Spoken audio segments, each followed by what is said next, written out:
نحمدہ ونصلی علی رسولہ الکریم۔ السلام علیکم ورحمۃ اللہ وبرکاتہ۔ آپ دیکھ رہے ہیں ترجمان الکتاب چینل، جہاں ہم قرآن و سنت کی روشنی میں امت کے اہم مسائل کو بیان کرتے ہیں اور ان کا علمی و تحقیقی حل پیش کرتے ہیں۔ آج کے اس پروگرام میں ہم بات کریں گے نسخ قرآن کے بارے میں، جمہور اہل سنت کا مسلک، فیض الباری کی مثالیں اور رافضی پروپیگنڈے کا رد۔ آئیے علم و بصیرت کے اس محفل کا آغاز کرتے ہیں۔ نسخ قرآن کے بارے میں جمہور اہل سنت کا مسلک۔ سوال: مسئلہ یہ ہے کہ مولانا محمد تقی صاحب عثمانی مدظ اللہ علوم القرآن صفحہ 164 پر رقم طراز ہے کہ جمہور اہل سنت کا مسلک یہ ہے کہ قرآن کریم میں ایسی آیات موجود ہے جن کا حکم منسوخ ہو چکا ہے، لیکن معتزلہ میں سے ابو مسلم اصفہانی کا کہنا یہ ہے کہ قرآن کریم کی کوئی آیت منسوخ نہیں ہوئی، بلکہ تمام آیات اب بھی واجب العمل ہے۔ ابو مسلم کی اتباع میں بعض دوسرے حضرات نے بھی یہی رائے ظاہر کی ہے، اور ہمارے زمانے کے اکثر تجدد پسند حضرات اسی کے قائل ہیں۔ چنانچہ جن آیتوں میں نسخ معلوم ہوتا ہے، یہ حضرات ان کی ایسی تشریح کرتے ہیں جن سے نسخ تسلیم نہ کرنا پڑے، لیکن حقیقت یہ ہے کہ یہ موقف دلائل کے لحاظ سے کمزور ہے، اور اسے اختیار کرنے کے بعد بعض قرآنی آیات کی تفسیر میں ایسی کھینچ تان کرنی پڑتی ہے جو اصولی تفسیر کے بالکل خلاف ہے۔ یہ تو تھا تقی صاحب کا بیان۔ ادھر حضرت مولانا انور شاہ کشمیری رحمۃ اللہ علیہ فیض الباری جلد 3 صفحہ 147 پر فرماتے ہیں، آگے اس کی تشریح فرماتے ہیں۔ فیض الباری جلد 3 صفحہ 147: برائے کرم یہ بتائیے کہ مولانا محمد انور شاہ صاحب کے بارے میں کیا تاویل کریں گے؟ کیا یہ صریح نسخ کا انکار نہیں ہے؟ واللہ میرا ان کے بارے میں حسن ظن ہی ہے، صرف اپنی ناقص ذہن کی تشفی چاہتی ہوں۔ نیز ناچیز لڑکیوں کو پڑھاتی ہے تو اس قسم کے مسائل میں توجیہ بہت مشکل ہوتی ہے۔ برائے کرم یہ بتائیے کہ انور شاہ کشمیری رحمۃ اللہ علیہ کے نزدیک مندرجہ ذیل آیات کی کون سی جزئی پر عمل باقی ہے؟ یا ایھا الذین آمنوا اذا ناجیتم الرسول فقدموا بین یدی نجواکم صدقہ ذلک خیر لکم واطہر فإن لم تجدوا فإن اللہ غفور رحیم۔ سورہ مجادلہ آیت 12۔ میرے کہنے کا مقصود یہ ہے کہ ادھر مولانا محمد تقی صاحب کا فرمان ہے کہ بجز معتزلہ یا ان کے ہم مشرب کے کسی نے نسخ کا انکار نہیں کیا، اور ادھر دیوبند کے جلیل القدر اور چوٹی کے بزرگ یہ فرمائے، تو توجیہ مجھ جیسی ناقص العقل والدین کے لیے بہت مشکل ہے۔ اس الجھن کو حل فرما کر ثواب دارین حاصل کرے۔ جواب: معتزلہ کے مذہب اور حضرت شاہ صاحب نور اللہ مرقدہ کے مسلک کے درمیان فرق یہ ہے کہ معتزلہ تو نسخ فی القرآن کے سرے سے منکر ہے، جیسے کہ آج کل کے قادیانی اور نیچری بھی یہی رائے رکھتے ہیں۔ ان کے نزدیک قرآن کریم میں جو حکم ایک بار نازل کر دیا گیا، اس کی جگہ پھر کبھی دوسرا حکم نازل نہیں ہوا۔ حضرت شاہ صاحب رحمہ اللہ دیگر اہل حق کی طرح نسخ فی القرآن کے قائل ہے، مگر وہ یہ فرماتے ہیں کہ آیات منسوخہ کو جو قرآن کریم میں باقی رکھا گیا ہے، اس میں حکمت یہ ہے کہ ان آیات کے مشمولات میں کسی نہ کسی وقت کوئی نہ کوئی جزء معمول بھی ہوتی ہے۔ یہ نہیں ہوا کہ کسی آیت کو اس طرح منسوخ کر دیا جائے کہ اس کے مشمولات و جزیات میں سے کوئی فرد کسی حال میں بھی معمول بھی نہ رہے۔ مثلا آیت فدیہ صوم کا حکم ان لوگوں کے حق میں تو منسوخ ہے جو روزے کی طاقت رکھتے ہو، خواہ ان کے روزے میں تکلیف و مشقت ہی برداشت کرنا پڑتی ہو، مگر شیخ فانی وغیرہ کے حق میں روزے کا فدیہ اب بھی جائز ہے، اور وہ اسی آیت کے تحت مندرج ہے۔ اس لیے یہ آیت اپنے بعض مشمولات کے اعتبار سے تو منسوخ ہے، جیسا کہ احادیث صحیحہ میں اس کی تصریح موجود ہے، لیکن اس کے بعض جزیات اب بھی زیر عمل ہے، اس لیے یہ بالکل یا منسوخ نہیں، بلکہ بعض اعتبارات و جزیات کے اعتبار سے منسوخ ہے۔ اس کی دوسری مثال آیت مناجات ہے، یا ایھا الذین آمنوا اذا ناجیتم الرسول، جو آپ نے نقل کی ہے۔ آیت میں جو حکم دیا گیا ہے وہ پہلے واجب تھا، جسے منسوخ کر دیا گیا، اور اس کے نسخ کے تصریح اس کے بعد کی آیت میں موجود ہے، مگر اس کا استحباب بعد میں بھی باقی رہا، اس لیے اس آیت میں بھی نسخ بالکلیہ نہیں ہوا، بلکہ اپنے بعض مشمولات و جزیات کے اعتبار سے یہ آیت بعد میں بھی معمول بہا رہی۔ الغرض حضرت شاہ صاحب نور اللہ مرقدہ کے ارشادات ان النسخ لم یرد فی القرآن رأسا کا یہ مطلب نہیں کہ قرآن کریم میں نازل ہونے کے بعد بھی کوئی حکم منسوخ نہیں ہوا جیسا کہ معتزلہ کہتے ہیں، بلکہ مطلب یہ ہے کہ قرآن کریم کی جو آیت منسوخ ہوئی اس میں نسخ من کل الوجوہ یا نسخ بالکلیہ نہیں ہوا کہ ان آیات کے مشمولات و جزیات میں سے کوئی جزیہ کسی حال اور کسی صورت میں بھی معمول بہا نہ رہے، بلکہ ایسی آیات میں نسخ فی الجملہ ہوا ہے، یعنی یہ آیات اپنی بعض محتویات و مشمولات کے اعتبار سے اگرچہ منسوخ ہے مگر ان کے بعض جزیات و مشمولات بدستور معمول بہا ہے۔ حضرت شاہ صاحب رحمہ اللہ کے ارشاد کی یہ تشریح خود ان کے اس عبارت سے واضح ہے جو آپ نے نقل کی ہے، چنانچہ فرماتے ہیں ترجمہ: بے شک قرآن کریم میں نسخ بالکلیہ واقع نہیں ہوا، اور اس نسخ بالکلیہ سے میری مراد یہ ہے کہ کوئی آیت اپنے تمام مشمولات کے اعتبار سے منسوخ ہو جائے کہ اس کے جزیات میں سے کوئی جزیہ بھی معمول بھی نہ رہے، ایسے نسخ میرے نزدیک واقع نہیں، بلکہ جو آیات بھی منسوخ ہے وہ کسی نہ کسی وجہ اور کسی نہ کسی جہت سے معمول بہا ہے۔ اس ضمن میں آیت فدیہ کی مثال دینے کے بعد فرماتے ہیں ترجمہ: خلاصہ یہ ہے کہ جن سے فدیہ بالکلیہ منسوخ نہیں ہوا بلکہ فدیہ متعدد مسائل میں اب تک باقی ہے، اور ان مسائل میں فدیے کا ماخذ میرے نزدیک اس آیت کے سوا نہیں، پس اس سے پتہ چلتا ہے کہ یہ آیت بئی معنی منسوخ نہیں ہوئی کہ اس کا حکم کسی میل میں بھی باقی نہ رہا ہو۔ فیض الباری اور رافضی پروپیگنڈا۔ سوال: از راہ کرم یہ بتائیے کہ حدیث کی مشہور کتاب بخاری شریف کے علماء دیوبند نے اب تک کتنی شروح لکھی ہے، اور ان میں سب سے مستند اور بہتر شرح کون سی ہے جسے اعتماد کے ساتھ پیش کیا جا سکے؟ کہا جاتا ہے کہ علامہ محمد انور شاہ کشمیری رحمۃ اللہ علیہ نے کوئی شرح لکھی ہے، کیا وہ اپنے صحیح اور مستند متن کے ساتھ مطبوعہ صورت میں مل سکتی ہے، اور کیا اس مطبوعہ شرح بخاری کو اعتماد و یقین کے ساتھ پیش کیا جا سکتا ہے؟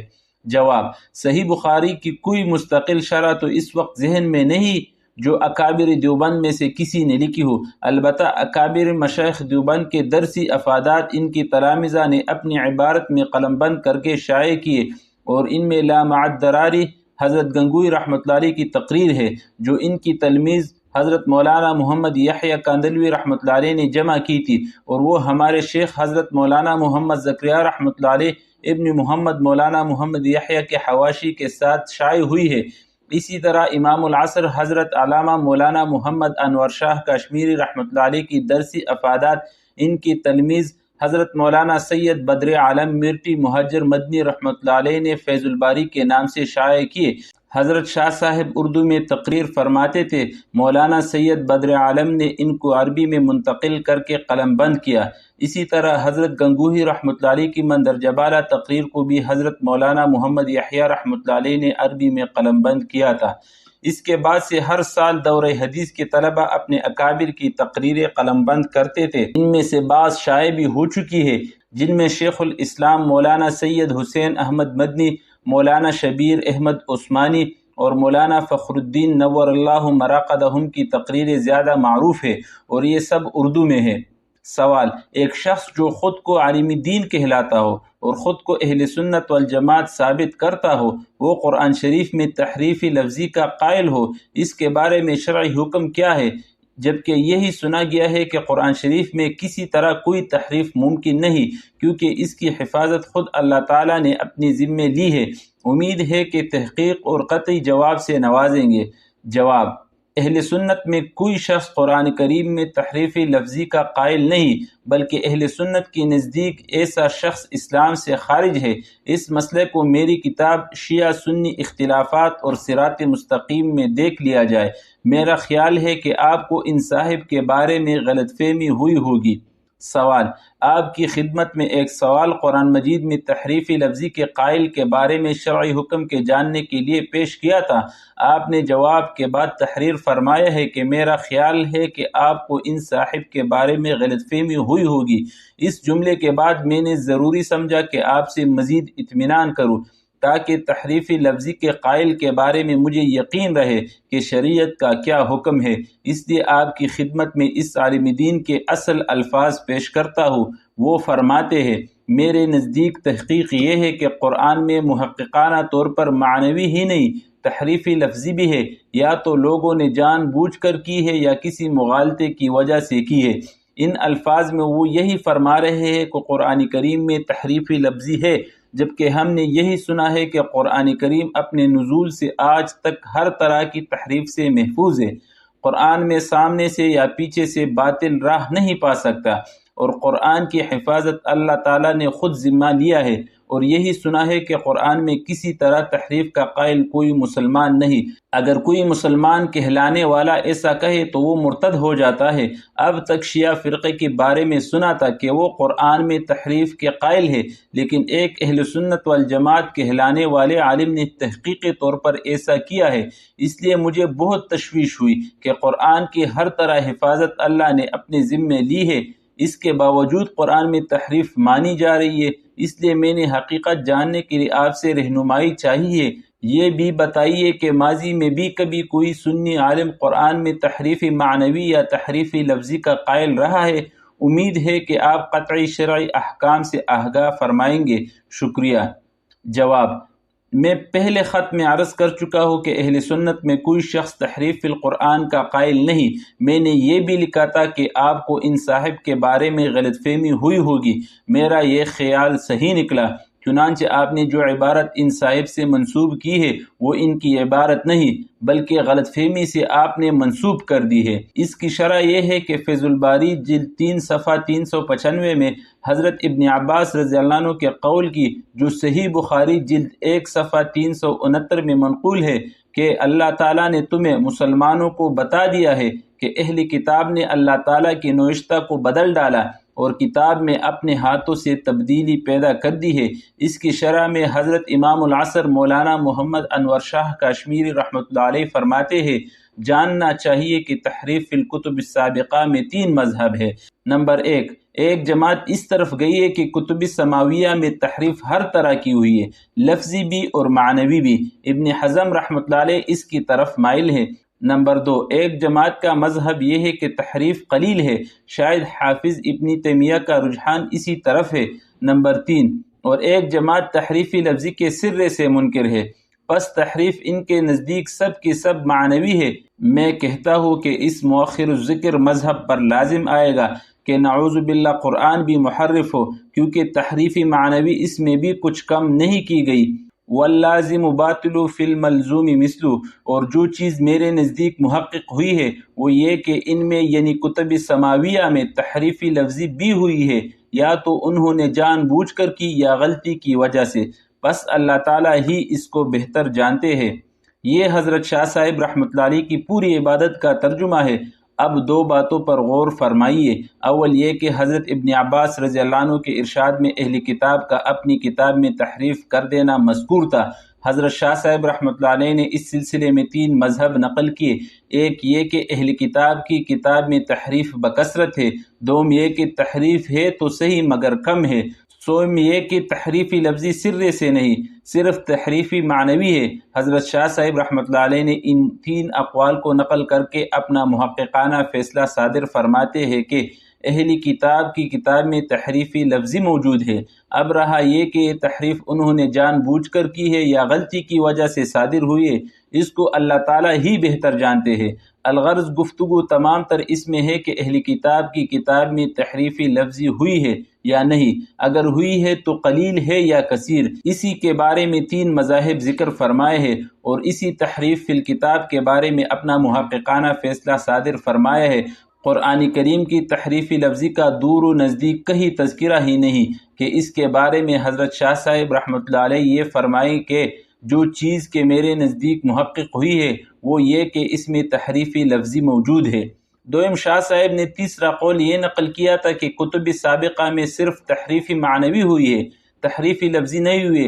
حضرت شاہ صاحب رحمۃ اللہ علیہ اس کو غلط قرار دیتے ہوئے ان قائلین تحریف کو الزام دیتے ہیں کہ اگر صرف تحریفی معنوی کی وجہ سے ان کتب کو محرف قرار دیا جائے تو اس سے لازم آئے گا کہ قرآن کریم کو بھی محرف کہا جائے، نعوذ باللہ۔ کیونکہ اس میں بھی لوگوں نے تحریف معنوی کرنے میں کوئی کسر نہیں چھوڑی۔ اس سے دو باتیں صاف طور پر واضح ہوتی ہے۔ ایک یہ کہ قرآن کریم کی تحریف معنوی کے ساتھ اس مذہب والوں کو الزام دینا اس امر کی دلیل ہے کہ قرآن میں تحریف لفظی کا کوئی بھی قائل نہیں۔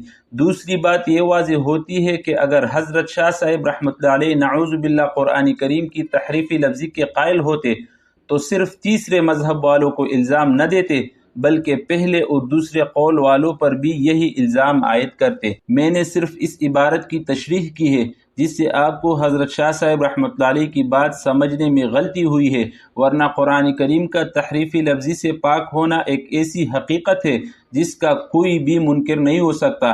حضرت شاہ صاحب رحمۃ اللہ علیہ کی کتاب مشکلات القرآن کا مقدمہ ملاحظہ فرما لیا جائے۔ حسن اتفاق کے اسی طرح کا ایک سوال امام اہل سنت حضرت مولانا ابو زاہد محمد سرفراز خان صفدر زید مجدہم سے بھی کیا گیا۔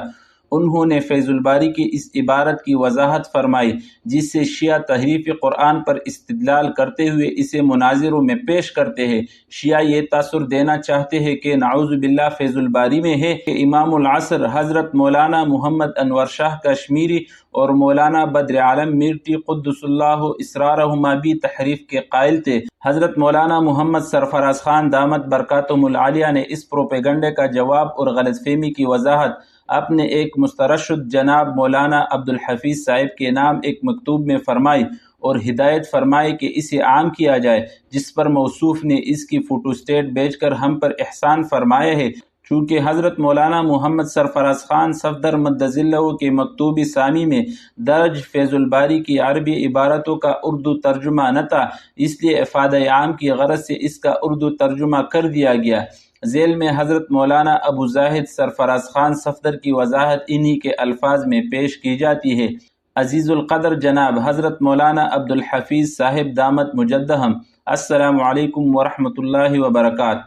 مزاج گرامی، عزیز القدر فیض الباری جلد 3 صفحہ 395 میں ہے۔ ترجمہ: معلوم ہونا چاہیے کہ تحریف کے بارے میں 3 مذہب ہے۔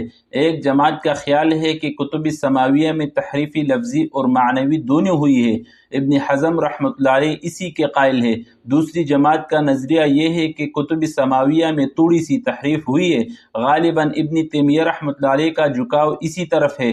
تیسری جماعت کی رائے یہ ہے کہ تحریفی لفظی تو نہیں ہوئی، البتہ تحریفی معنوی ہوئی ہے۔ اس جماعت کے نظریے کے مطابق لازم آئے گا کہ قرآن مجید بھی تحریف سے خالی نہیں، کیونکہ اس میں بھی تحریفی معنوی کچھ کم نہیں کی گئی، لیکن میرے نزدیک محقق بات یہ ہے کہ اس میں تحریفی لفظی بھی ہوئی ہے، یا تو انہوں نے عمدن ایسا کیا ہے یا پھر مغالطہ کی بنا پر ایسا ہوا ہے، واللہ اعلم۔ عزیز القدر اس عبارت میں فیہا کی جگہ فیہ لکھا گیا ہے، اصل عبارت یوں ہے۔ ترجمہ: فیہا کی ضمیر کا مرجع کتاب سماویہ ہے، یعنی کتب سماویہ تورات، زبور و انجیل وغیرہ میں تحریف ہوئی ہے، نہ کہ قرآن میں۔ مگر فیہ کے ضمیر مفرد مذکر کی وجہ سے یہ مغالطہ ہوا کہ شاید قرآن میں تحریف ہوئی ہے۔ اس کی دلیل فیض الباری جلد 4 صفحہ 537 کی یہ عبارت ہے۔ بخاری شریف کی 25 پاروں کا حاشیہ حضرت مولانا احمد علی سہارنپوری رحمۃ اللہ علیہ نے لکھا ہے۔ فالج کے حملے کے بعد بقیہ 5 پاروں کا حاشیہ حضرت مولانا محمد قاسم نانوتوی رحمۃ اللہ علیہ نے کیا ہے۔ سوانح قاسمی از مولانا محمد یعقوب صاحب رحمۃ اللہ علیہ، اور اس مقام پر حاشیہ میں محشی یعنی حاشیہ لکھنے والے حضرت نانوتوی رحمۃ اللہ علیہ نے حاجت پوری کر دی ہے اور مقام کا حق ادا کر دیا ہے۔ ملاحظہ ہو بخاری جلد 2 صفحہ 1147 کا حاشیہ نمبر 1۔ فیض الباری ہی میں اس کی مزید وضاحت کرتے ہوئے حضرت رحمۃ اللہ علیہ نے لکھا ہے، جلد 4 صفحہ 537۔ ترجمہ: یعنی قابل غور بات یہ ہے کہ حضرت ابن عباس رضی اللہ عنہ نے تحریفی لفظی کے نہ ہونے کا قول کس بنا پر کیا ہے، حالانکہ شواہد اس کے خلاف ہے۔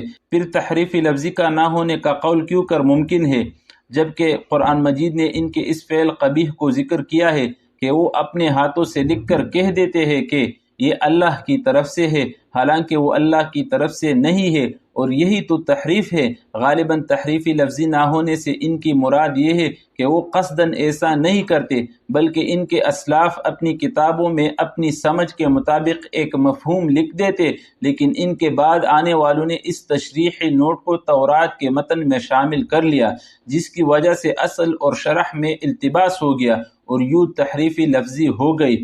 اس ساری عبارت سے واضح ہوا کہ تحریف لفظی تورات وغیرہ کتابوں میں ہوئی ہے، نہ کہ قرآن کریم میں، اور حضرت ابن عباس رضی اللہ عنہما کے قول کی تشریح بھی حضرت نے کر دی کہ سلف اپنی یاد کے لیے کتابوں میں تفسیری الفاظ لکھتے تھے، خلف نے ان کو بھی متن میں شامل کر دیا۔ اس تحریر کو غور سے پڑھے اور اس کی کاپیاں بنا کر اپنی طرف سے علماء میں تقسیم کرے، بڑی دین کی خدمت ہوگی۔ اہل خانہ کو درجہ بدرجہ سلام اور دعائی عرض کرے اور مقبول دعاؤں میں نہ بھولے، یہ خاطبی داعی ہے۔ والسلام، ابو زاہد محمد سرفراز از گکڑ۔ یہ تھا آج کا موضوع، جس میں ہم نے جمہور اہل سنت کے موقف کو واضح کیا اور رافضی پروپیگنڈا کا علمی رد پیش کیا۔ اگر آپ کو یہ ویڈیو پسند آئی ہو تو اسے لائک کرے، اپنے دوستوں تک شیئر کرے اور ترجمان الکتاب چینل کو سبسکرائب کرے تاکہ قرآن و سنت کی روشنی میں مزید علمی و تحقیقی موضوعات آپ تک پہنچ سکے۔ اللہ تعالی ہمیں حق کو پہنچانے اور اس پر عمل کرنے کی توفیق عطا فرمائے۔ السلام علیکم ورحمۃ اللہ وبرکاتہ۔